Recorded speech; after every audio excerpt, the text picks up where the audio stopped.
Bapak Ibu sekalian, saat perintah puasa itu diturunkan, hal pertama yang disampaikan oleh Nabi Shallallahu Alaihi Wasallam kepada para sahabat beliau pada masa itu dan berkelanjutan sampai kepada kita saat ini adalah menerangkan diantaranya tentang keutamaan Ramadan.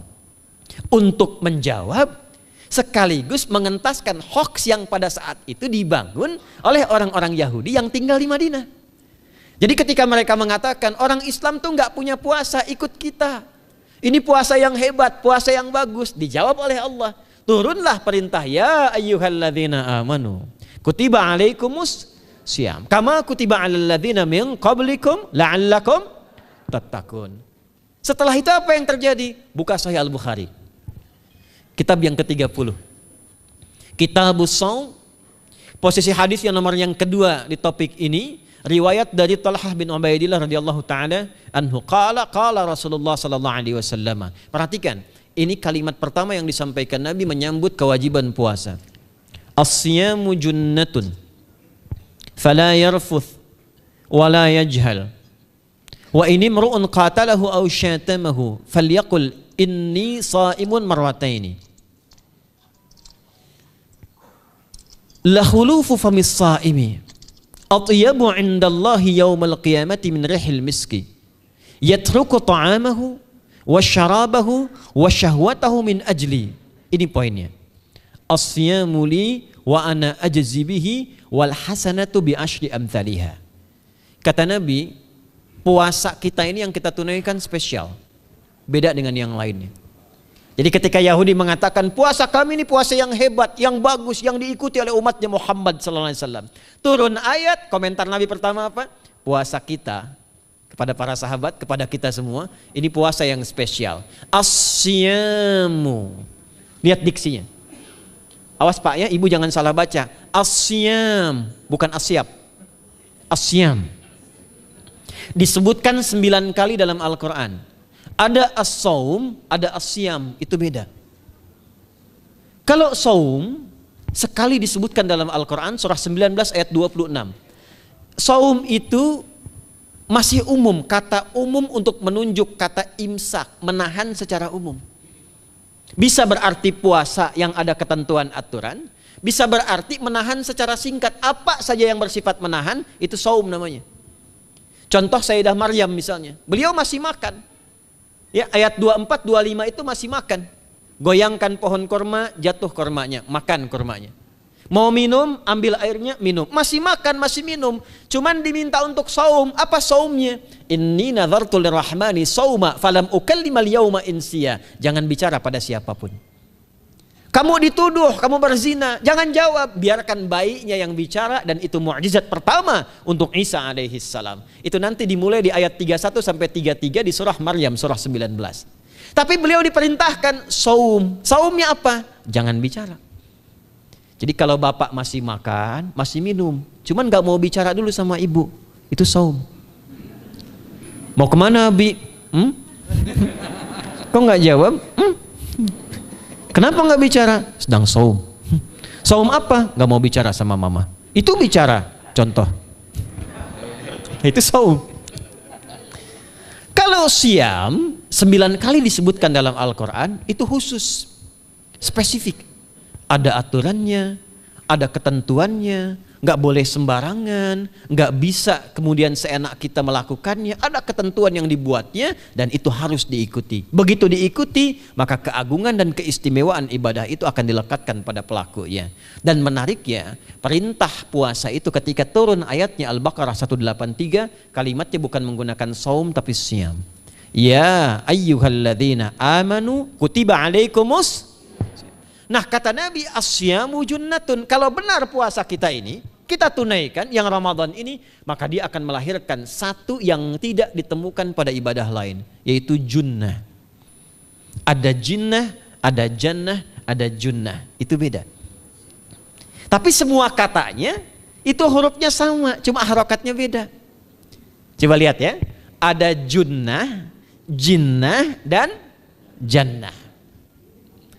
Jannah artinya apa? Surga. Jinnah artinya apa? Jin. Jamak dari kata jin. Minal jinnati wan nas. Baik ya. Ada junnah. perisai. Itu ketiga-tiganya berasal dari huruf jim, nun, kemudian ta. Dalam bahasa Arab, setiap ada huruf dimulai dengan jim dan nun, itu pasti tersembunyi, gak kelihatan. Saya ulang ya, setiap ada huruf dimulai dengan jim dan nun, kalimatnya itu pasti gak nampak, gak kelihatan. Janin, kenapa disebut janin? Karena masih tersembunyi dalam rahim ibundanya, gak kelihatan. Begitu keluar, tampak jadi bashar, jadi bayi yang terlihat. Jin, kenapa disebut dengan jin? Karena nggak nampak. Makanya fitrah jin itu Pak, Ibu, fitrahnya tersembunyi. Jadi kalau ada jin melakukan penampakan, itu jin sedang punya masalah. Betul, itu nyata. Dan yang lebih punya masalah, ada orang-orang manusia yang mencari-cari penampakan jin. Itu sedang kurang sehat itu. Ya, betul, karena jin itu dipasangkan di Al-Quran dengan ins. 18 kali pasangan ini disebutkan, itu lawannya langsung. Jadi jin tersembunyi, ins nampak. Ins itu kelihatan, makanya makhluknya tampak. Jadi kalau ibu ada bapaknya pulang ke rumah sembunyi-sembunyi, itu bapak sedang menjadi? Bukan.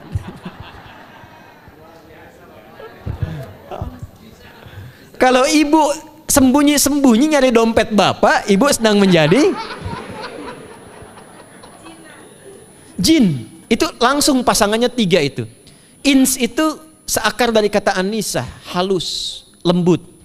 Jin kasar, makanya disebut jin. Karena itu jarang ada orang kemasukan jin jadi lembut, tidak ada. Permisi mau ikut kajian sedang kemasukan jin, tidak. Kalau kata-katanya tidak meracau, tindakannya pasti kacau.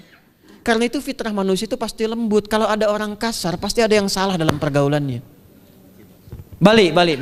Itu jin. Jannah, kenapa disebut jannah? Karena belum tampak sekarang. Makanya Nabi katakan mala ainun ra'at, nggak sama dengan yang seperti dilihat orang. Nggak kelihatan, nanti kesuksesan tertinggi yang belum tampak disebut dengan jannah karena belum tampak. Junnah itu perisai yang bisa langsung membentengi kita dari setan secara otomatis. Tapi nggak kelihatan. Karena itu kenapa ujung puasa disebut la'allakum tatakun itu dari kata takwa. Takwa itu dari kata wikoyah. Wikoyah itu artinya perisai. Nah, perisainya tidak tampak dalam diri kita. Tapi kalau terbiasa menunaikan ibadah puasa ini, kata Nabi, yang pertama kali akan terjadi pada orang yang puasanya benar, dia akan mendapatkan perlindungan berupa perisai dari Allah, hasil dari latihan puasanya yang dapat membentengi dia dari setan. Jadi ciri khas puasa Ramadan itu kalau sukses ditunaikan, itu akan terjauh dari godaan setan. Setan itu provokator yang memang hanya mengarahkan pada keburukan. Jadi dia nggak kenal benar. Lawannya malaikat. Malaikat nggak kenal salah, Pak. Nah, supaya terbentengi dari itu semua, kata Nabi SAW, kita itu dihadiahi sekarang oleh Allah. Satu ibadah yang kalau dilakukan ibadah itu akan mengakumulasi ibadah-ibadah yang lainnya, yang saat bersamaan dahsyatnya ibadah ini bisa menghadirkan junnah, perisai yang membentengi dari setan. Karena itu ketika dilakukan ibadahnya, saat yang bersamaan bisa ditahan maksiatnya, ditingkatkan amal solehnya. Setan kan ngajaknya pada yang salah kan? Malaikat ngajak pada yang soleh. Ramadan itu keutamaannya kalau sudah tiba Ramadan, itu selalu kita terdorong pada yang saleh dan tertahan untuk yang salah. Itu hebatnya puasa Ramadan. Kalau nggak percaya silahkan Pak Ibu sekalian. Cuman Ramadan yang saat datang waktunya bisa menghentikan orang berbuat maksiat. Gak percaya cek. Orang yang punya sifat marah semarah-marahnya, itu saat Ramadan bisa berhenti marah. Buka jam 6 kurang seperempat ada yang provokasi. Dia bisa tahan marah tuh, istrinya bingung, tumben Pak nggak marah, ntar habis maghrib. Bisa ditahan. Orang dusta bisa nggak dusta. Dan saat yang bersamaan, teman-teman sekalian, Bapak Ibu, itu bisa terdorong berbuat meningkatkan amal soleh. Sekarang kita keluar dari sini, ada yang minta, belum tentu dikasih. Nanti Ramadan tiba, sudah nyatet berapa yatimnya, berapa du'afanya. Amal soleh naik. Sekarang ada orang ketinggalan sholat fardu terlambat masih biasa. Ramadan ketinggalan sunnah itu gelisah. Betapa ibu-ibu para pejuang yang sangat luar biasa itu berjuang memperebutkan saf pertama setelah maghrib untuk menaruh sejadah. Ah, ini pelakunya nih. Tapi itu hebat, Bu. Saya tanya ibu kalau berjuang naruh sejadah setelah maghrib atau bahkan sebelum maghrib, itu sejadah disimpan di saf itu untuk ngejar sholat apa? Tarawih, bukan isanya. Saya tanya pada ibu, tarawih itu hukumnya sunnah atau wajib? Sunnah. Ramadan tuh jangan kan yang fardu, ketinggalan sunnah bisa gelisah. Itulah Ramadan. Dan pada saat itulah ketika amal soleh dikerjakan, amal salah ditinggalkan, datanglah junnah, itu perisai yang mengikat setan. Itu yang dimaksudkan di hadis Muslim. Di topik yang ke-13 namanya Kitabus Syam. Hadis yang pertama dari sahabat Abu Hurairah. An Abi Hurairah radhiyallahu ta'ala anhu, anin Nabi sallallahu alaihi wasallam qala, "Idza jaa Ramadhanu." Redaksi yang pertama. Redaksi yang kedua yang bintang 3 di bawahnya. "Idza kana Ramadhanu." Redaksi ketiga yang bintang 4 di bawahnya. "Idza dakhala Ramadhanu." Muhammadiyah itu harus tahu dalil. Ya. Tahu dalil tuh, ya. Idza jaa Ramadhanu, idza kana Ramadhanu, idza dakhala Ramadhanu, futtihat abwabul jannati aw abwabur rahmati. Wa ghulliqat abwabun nari aw abwabu jahannam. Wa sulsilatis syayatinu aw sufidatis syayatin. Ini maknanya. Kalau Ramadan sudah tiba, kata Nabi, maka dibukakanlah pintu-pintu surga. Para ulama berbeda pendapat dalam tafsir tentang hadis ini. Pintu-pintu surga ada yang mengatakan real dibuka. Ada yang mengatakan dengan penafsiran metafor. Pintu surga itu pintunya lewat amalan. Ada 8 pintu surga kata Nabi dalam hadis yang lain, ya.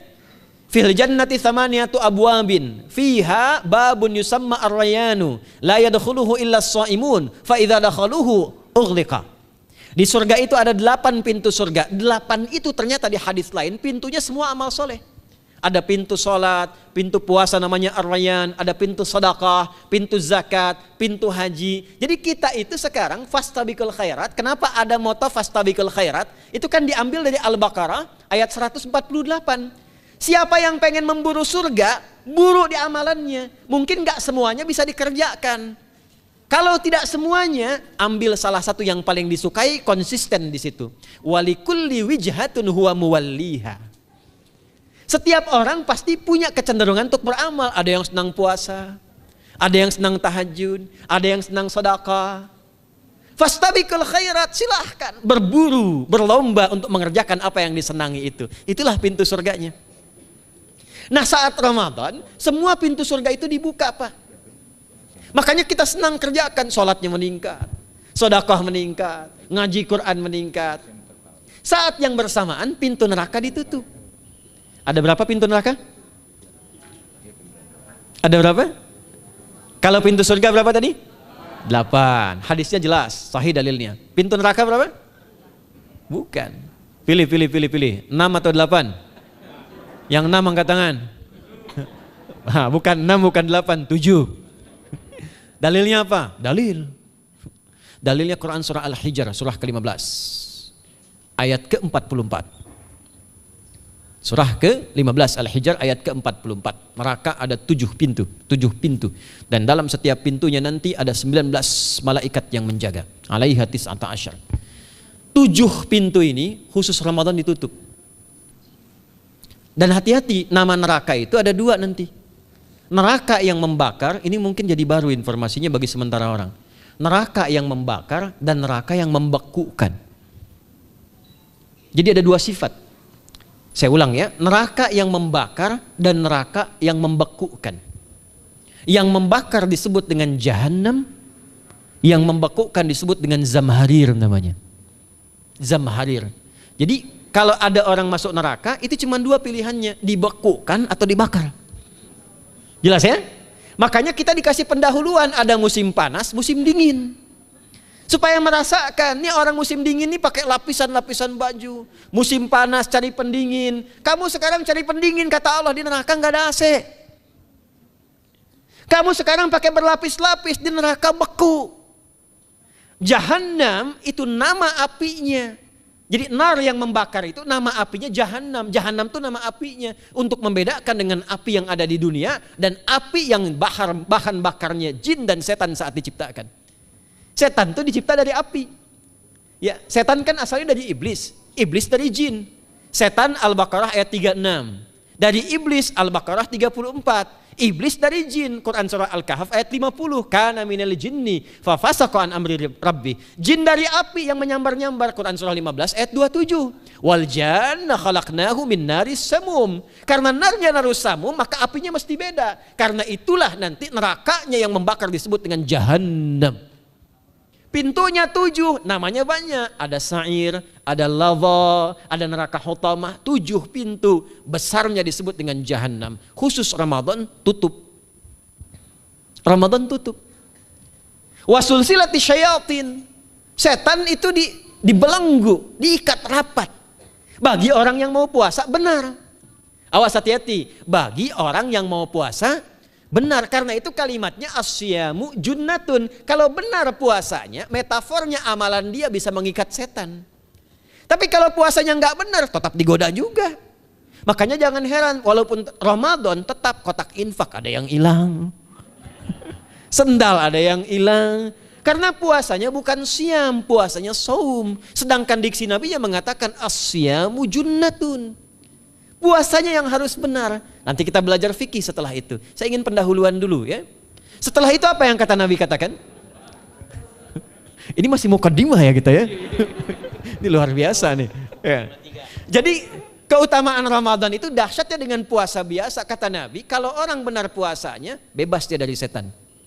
Bukan nggak digoda, Allah kasih benteng sehingga setan nggak tembus kepada dia. Itu satu. Itu keutamaan Ramadan.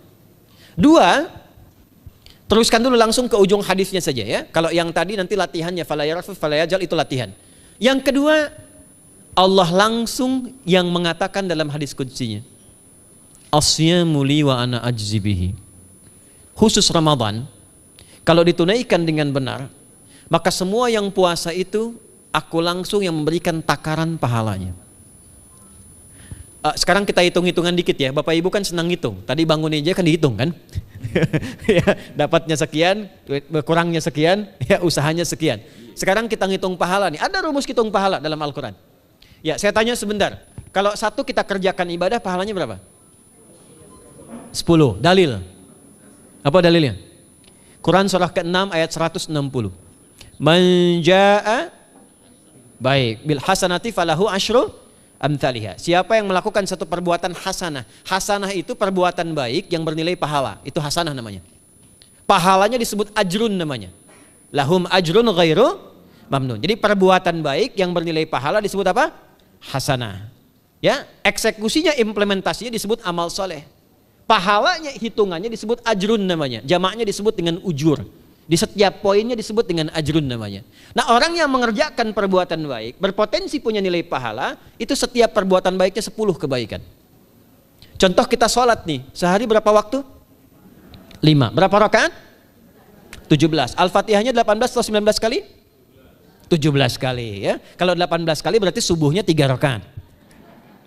Nah, itu kan kalau kita buka hadis Muslim nomor hadis 162, saat Nabi dalam peristiwa setelah Isra itu ke Masjidil Aqsa, kemudian araja bina Jibril alaihissalam, Mi'raj naik ke Sidratul Muntaha. Sidratul Muntahanya ada di surah An-Najm dari ayat 1 sampai 18-nya.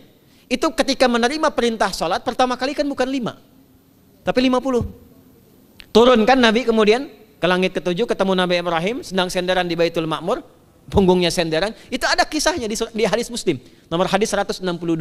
Kemudian turun lagi ke Nabi Musa. Nabi Musa itu kan tipikalnya senang, yang pertama agak temperamen, yang kedua itu senang mengomunikasikan sesuatu. Makanya ketika dengan Khidir alaihi salam itu senang, ya, kritisnya itu muncul kepada Nabi Muhammad ketika turun dari Sidratul Muntaha ke langit yang ke-6 itu ketemu Nabi Musa, ditanya, Muhammad SAW dapat apa tadi? Sholat. Berapa waktu? 50. Kamu tahu nggak? Umat saya itu kekar-kekar besar-besar. Segitu aja nggak kuat, apalagi umat kamu yang kayak kita sekarang nih. Minta lagi diskon sama Allah katanya. Naik tuh, minta lagi. Singkatnya 9 kali naik. Setiap naik dikurangi 5. 9 kali 5 berapa? 45. 50 kurangi 45 berapa? 5. Turunlah 5. Sampai 5 pun Nabi Musa masih komennya begini, minta lagi aja diskon. Kata Nabi, saya kurang enak lah, malu saya. Sudah diberikan yang paling pokok 5. Dan itu pun belum selesai. Dengan senyumnya kemudian, lihat ini indahnya. Setiap 5 itu Allah menetapkan, setiap satunya punya 10 nilai. Jadi kalau kita kerjakan 5 waktu dikali 10 berapa? 50. Itulah dahsyatnya umat Nabi Muhammad karena keutamaan nabinya. Walaupun 5, nilainya tetap setara dengan yang umat Nabi Musa 50 kali. Karena itu keutamaan Nabi Muhammad itu sangat luar biasa. Sampai nanti dipuji Allah oleh begitu tinggi. Sifatnya, rasanya di ujung surah At-Taubah itu. Akhlaknya di surah Al-Qalam itu. Dan karena kemuliaan ini kita dapat barakahnya. Percikan keberkahannya. Apa itu? Ketika Ramadan yang puasa-puasa lain standar. Puasanya umat Muhammad SAW, setiap puasanya itu pahalanya dilipat gandakan tak terbatas. Allah langsung menilai keikhlasan pada hambanya. Paling minimal kalikan 10 kali lipat lagi dari hari biasa. Wal hasanatu bi asyri amthaliha. Jadi kalau sekarang baca Quran sekarang ini, satu hurufnya berapa? Tahu dari mana? Ya, di At-Tirmidzi nomor hadis 2910. Man qara'a harfan min kitabillahi falahu asyru hasanat. Setiap ada orang baca satu kitabullah dengan syarat dia mukmin, muslim, baca satu huruf dari kitabullah, dapat 10 kebaikan. Satu hurufnya 10, Bu, Pak. Walam aqul alif lam mim harfun, saya tidak katakan kata Nabi alif lam mim satu huruf. Walakin alifun harfun, lamun harfun, mimun harfun, walikulli harfin asyru hasanat. Tapi alifnya satu huruf, lamnya satu huruf, mimnya satu huruf, setiap hurufnya 10 kebaikan. Saya kalau ada papan tulis, saya turunkan ini pakai syarah ilmu arud. Itu dahsyat lagi. Arud itu menuliskan apa yang dikatakan, bukan menuliskan simbol yang ditunjukkan. Jadi kalau kita bilang alif, tulis alif. Dan alif itu kan ada 3 huruf, hamzah, lam, fa. Hamzah berapa huruf? Tulis lagi hamzah. Itu baca Quran kalau ikhlas pahalanya berlipat. Paling standar satu hurufnya 10 dan hampir nggak ada orang baca Quran cuman satu huruf. Nun. Udah dulu 10 lumayan. Nggak ada. Pasti banyak itu. Dan Ramadan lebih meningkat lagi.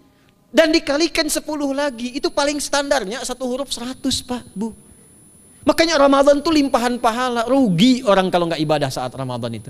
Nabi aja itu tadarusan Quran sekali khatam. Saat tahun meninggalnya 2 kali khatam untuk ngejar kemuliaan-kemuliaan contoh bagi kita. Itu Ramadan.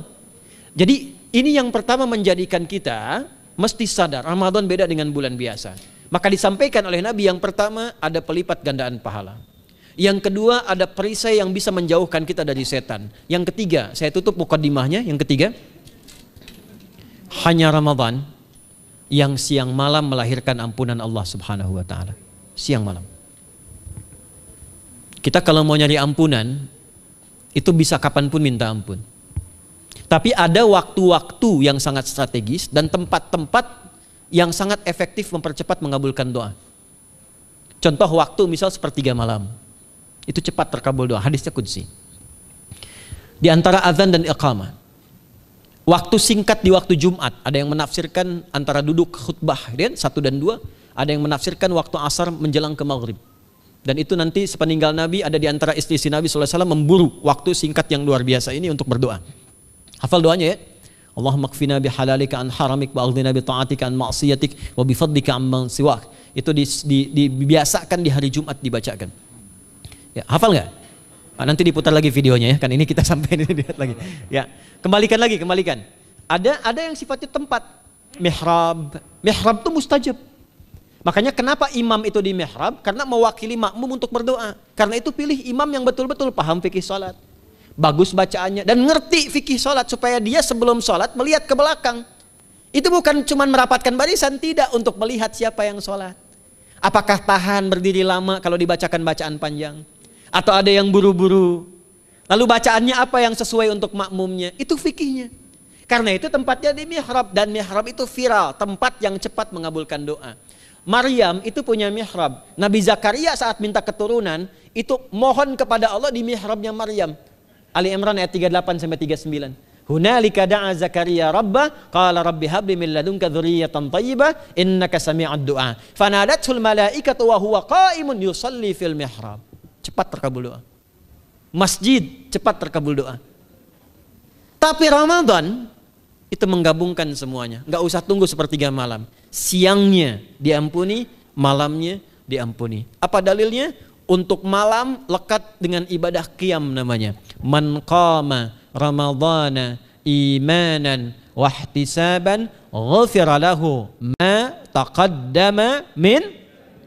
Siapa yang mampu menghidupkan Ramadan di malam harinya. Dan jangan salah Bapak Ibu sekalian, awas jangan salah ya. Ramadan itu satu paket ibadahnya. Bukan cuma puasa. Ramadan satu paket, ada paket siang, ada paket malam. Dan gak ada paket hemat. Full. Ada siang, ada malam. Dan itu semua sama, cuma beda satu huruf. Hadisnya sama, ibadahnya juga diksinya sama, cuma beda sehuruf. Malamnya qiyam, siangnya siam. Awas ya, malamnya apa? Qiyam, siangnya apa? Siam. Cuma beda satu huruf. Dan itu satu paket.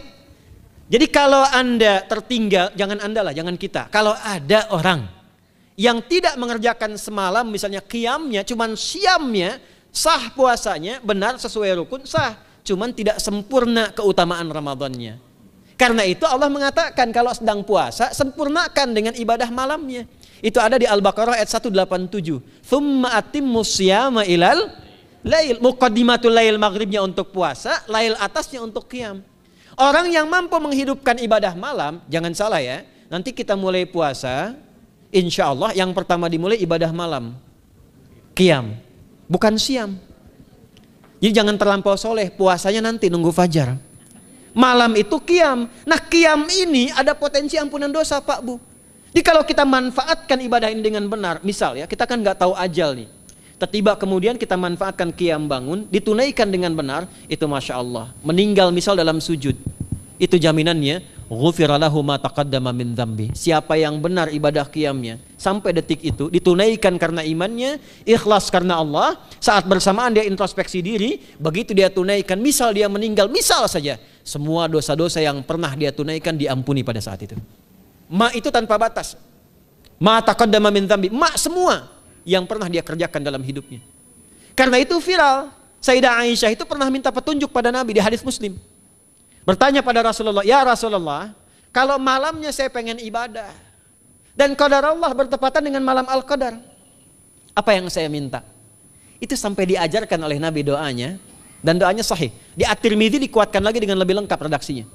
Kata Nabi, kalau engkau bersamaan dengan itu malam hari bangun, bersamaan, faquli, katakanlah, Allahumma innaka afuwun karim tuhibbul afwa fa'fu anni. Nanti di hadis yang Muslim, Allahumma innaka afuwun, di At-Tirmidzi ada kata karimnya. Innaka afuwun karim tuhibbul afwa fa'fu anni. Itu malam Bu. Biasanya nunggu sepertiga malam, waktu sahar. Ya, jadi waktu sahar itu waktu singkat menjelang fajar. Kalau subuh sekarang 4:08, itu kira-kira sahar tuh jam setengah 4 lah, ya 3:30 sampai jam 4 itu namanya sahar, bukan lail. Kalau lail dari ba'da isya sampai sahar.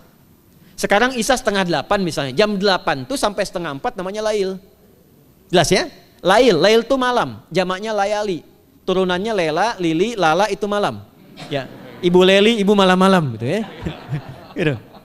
Nah itu waktu menjelang fajar setelah lail sahar, jamaknya ashar. Ashar itu disampaikan di Al-Quran waktu terbaik untuk istighfar. Quran surah 51 ayat 18. Wabil ashari hum yastaghfirun. Yang biasa istighfar berpeluang dapat ridho Allah dan disiapkan surga terbaik melebihi kemewahan dunia. Itu ada di ayat ke-16, 17, 18. Ya, dari ayat 15-nya, 16-nya, 17-nya adalah untuk yang saharnya, 16-nya itu kalimatnya. Ya, 16-nya yang dengan mengatakan Rabbana amanna faghfir lana dzunubana wa qina adzabannar. Ayat 17-nya as-sabirina was-sadiqina wal qanitina wal munfiqina wal mustaghfirina bil ashar. Itu hari biasa seperti sekarang. Ramadan dari ba'da isya sampai terus lagi sampai masuk waktu fajar, siangnya pun masih ada ampunan Allah. Man shoma ramadhana imanan wahtisaban ghufira lahu ma taqaddama min. Saya tanya sekarang, siapa yang nggak punya dosa boleh angkat tangan? Yang dosanya banyak boleh angkat tangan. Tuh, saking banyaknya kita nggak bisa ngangkat. Sekarang rubah kalimatnya. Yang ingin masuk surga angkat tangan. Insya Allah. Yang ingin surga Firdaus angkat tangan. Tuh, maka ironi itu tampak dalam perilaku kita. pengen ke surga, tingkatan Firdaus, tapi ngaku dosa banyak. Itu dia. Maka Allah punya sifat Rahman dan Rahim. Rahman untuk dunia, Rahim untuk akhirat. Maka diberikanlah kesempatan Ramadan untuk menggugurkan semua dosa itu. Karena itulah Bapak Ibu sekalian, penting kita menyiapkan, karena nunggu Ramadan itu nggak mudah.